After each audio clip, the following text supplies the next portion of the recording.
the Prophet Muhammad mentioned that amongst the signs of the last day is that you would see the barefooted Bedouins compete with each other in building tall buildings. This is remarkable. Look and go and visit Dubai, Abu Dhabi, Saudi Arabia, Bahrain.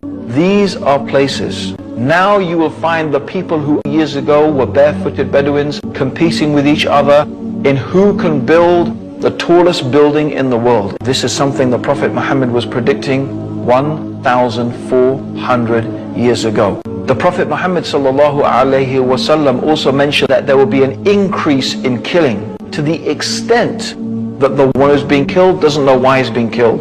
The one who's killing doesn't know why he's doing the killing. I think this is describing the condition of some cities today. Also, the Prophet mentioned that there would be the increase in the use of riba, which means usury, interest, credit cards, mortgages, things like that, to the extent that no one would be able to escape the dust of it. Everybody will be affected by it, just as the Prophet Muhammad predicted 1,400 years ago.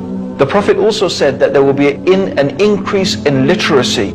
In fact, so many people will be able to read and write, but actually knowledge will decrease. Not by the books disappearing, but the scholars, so that only ignorant people will remain. And they will misguide themselves and misguide others. Speakers will be many and the scholars will be few. Also, the Prophet Muhammad ﷺ said that there will be such an increase in musical instruments, and Muslims will make it lawful even though it is forbidden. Also, he mentioned there will be an increase in sexual promiscuity.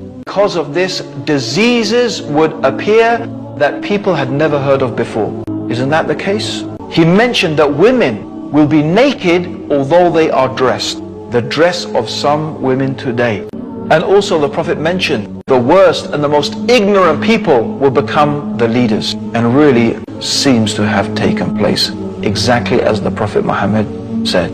Men will wear gold and silk even though the Prophet has made it unlawful. And keeping on to the religion will be like holding two hot coals. But these are some of the small signs, and there are many, many more things that the Prophet Muhammad ﷺ mentioned, the events that will take place before the last day. These things that I have gone through